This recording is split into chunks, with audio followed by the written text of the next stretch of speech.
guys, your boy Obzy here. Today is Monday. You know what's popping and locking on Mondays, my friend?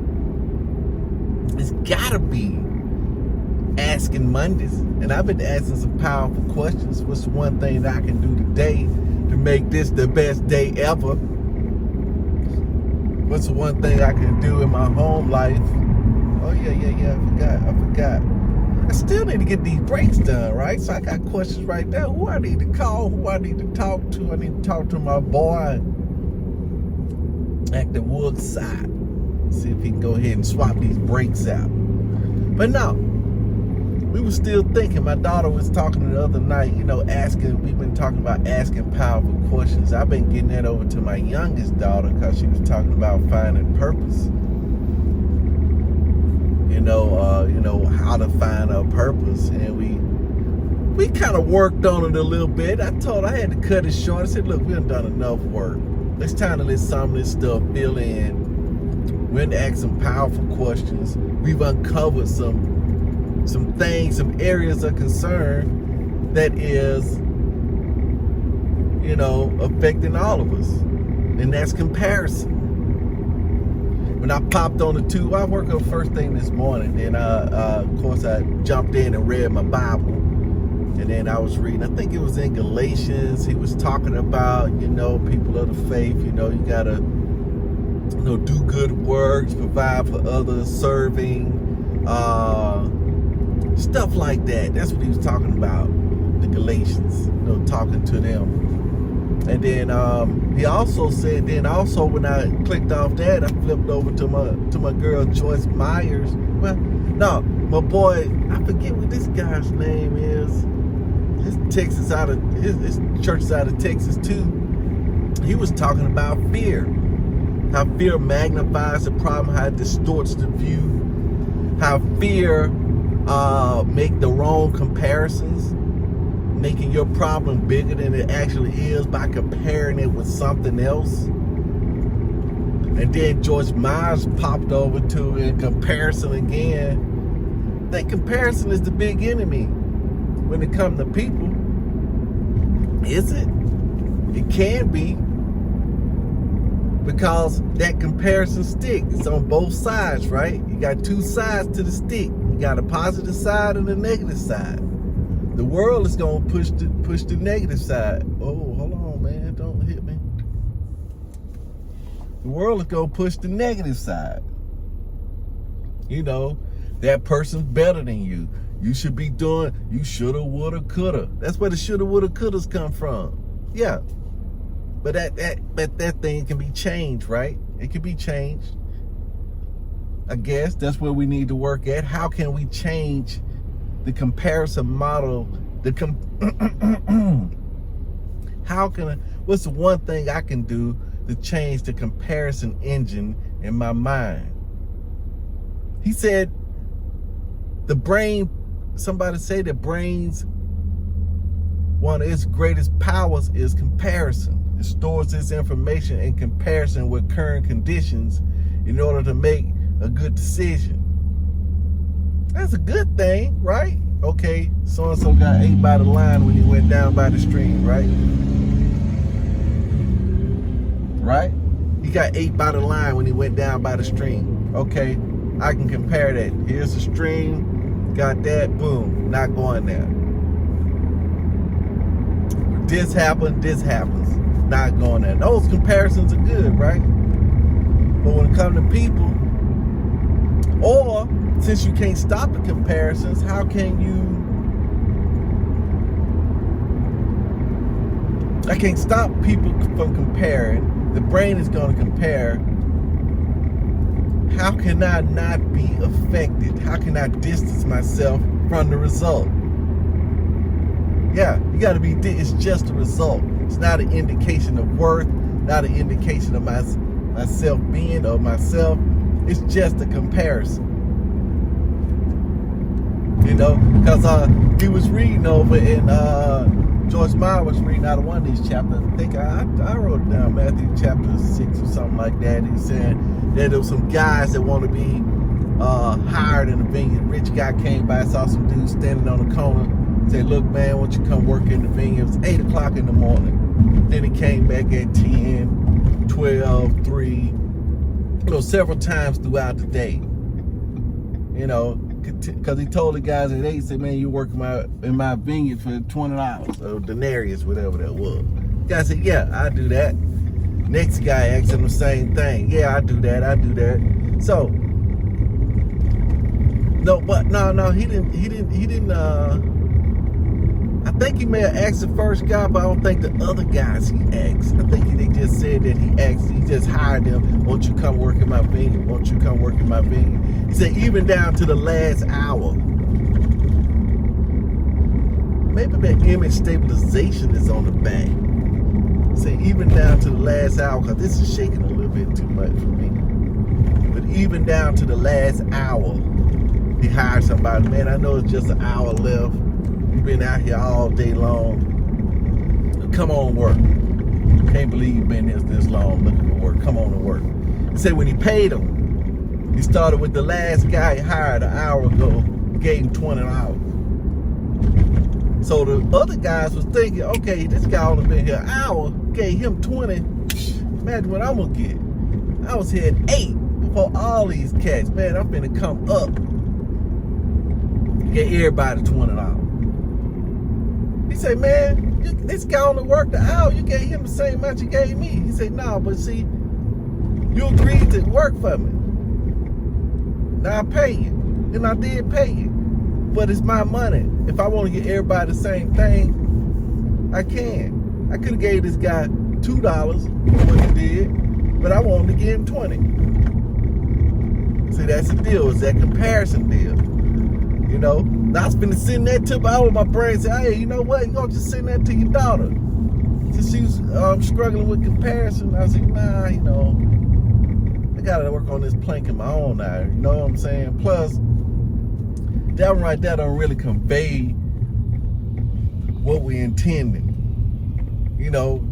But she brought it all down and when John the Baptist was sitting in there and his disciples, he was baptized, and Jesus came to start baptizing. His disciples said, man, look at Jesus over there baptizing more folks than us, man. Everybody going to him. You see this, John? John said, look, man, I'm doing my job. He must become greater, I must become least. The bride belongs to the bridegroom. I'm just the best man. So I ain't upset. I done my job. And that's what the part came in at. That in this comparison, we tend to overlook the progress of our own jobs, of our own tasks. Because my daughter, her thing that she wanted was, for these little girls she got was a brand new house. So her goal was to buy a new house so they can have a place to play, stuff like that, because they were staying in a small apartment. So that's what her faith was on, right? So I gotta call and tell her that and say, look, but it came through the eyes of somebody else getting blessed monetarily. Somebody that may not have deserved the money, and that's shadowing the true blessing that her faith was answered, her prayers was answered. And she probably don't even know that. She said it, but she ain't probably realized it, so I'm gonna bring it to her attention. Same thing with my, with my wife, right? Cause she was saying that, there's been some promotions. See, I heard that it's been some promotions around. Somebody started the same time I did, and boom, they got the promotion. I don't have the promotion. But the assignment, maybe their assignment was to get the promotion. Your assignment, you completed a great task. You've raised 3 kids. You have a wonderful family. That was your task. How you know that ain't your task? You completed that with flying colors. Everybody healthy, flying colors. But we tend to, me. So I still kept asking in my mind. I said, okay, Joyce, everybody keeps saying this. We know what we're doing in comparison. We know that we ain't supposed to be, how we get over the thing. She said, okay, you probably wonder how to get over the thing. I said, yeah, that's a good question. She said, get over the thing with gratitude. I said, yeah, that's what I was thinking. It's the same thing. Gratitude of everything that's around you, that you've already, all the tasks you completed, all the lives you've already touched, all the people you've already helped. Because just like a lot of times the blessing don't come the way you think it's coming. And since it doesn't come that way, miss it. Sometimes people despise the blessing in comparison. Here's one thing right here. Both of my kids, right? They was little. So I bought them magic tricks. I gave each one of them their own trick. Taught them how to work the trick, you know. And so I remember my daughter's like 3 years older than my son. So she had her trick. Then he had his trick, the disappearing ball. She had her trick. He couldn't figure her trick out, but he wasn't really worried about it too much. He liked her trick. He said, man, her trick is good.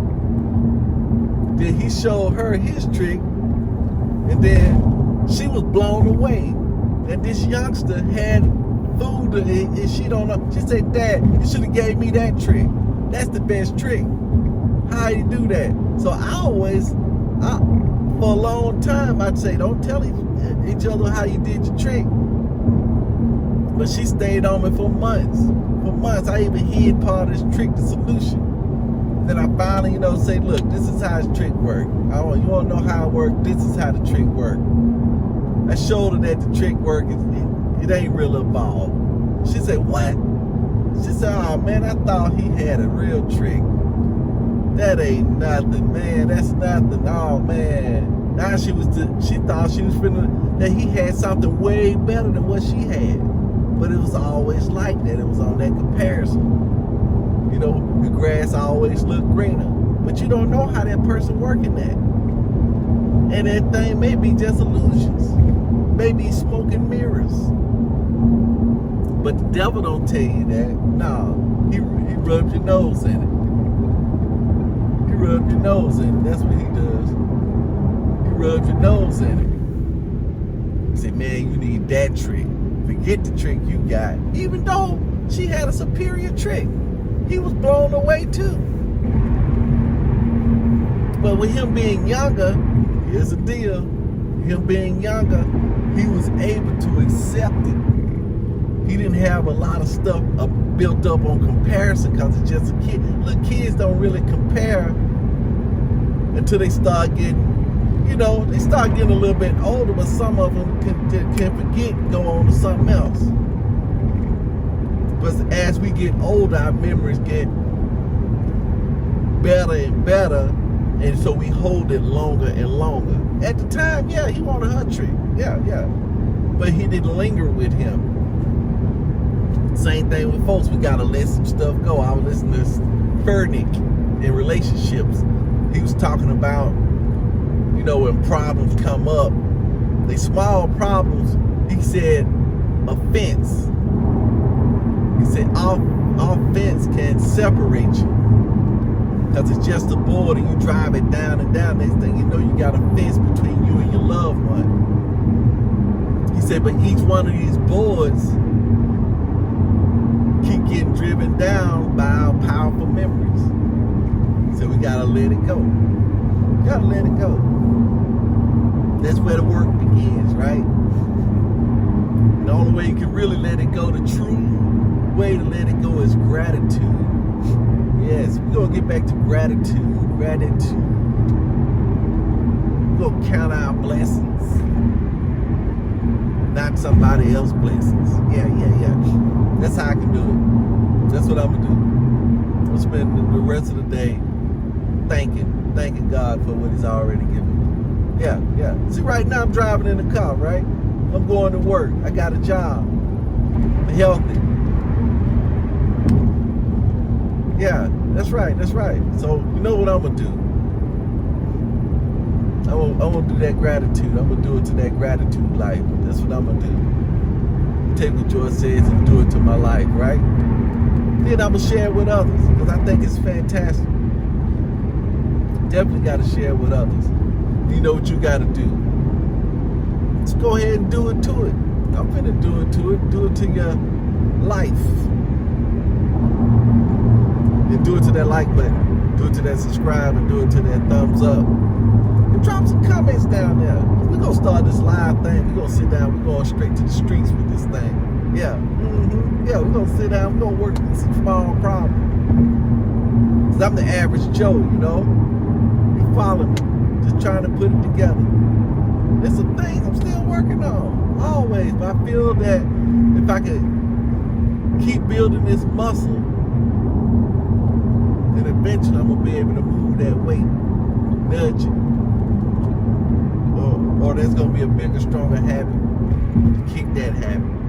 Booyah. That's it. You know, that was the thing, right? That's what we're trying to do.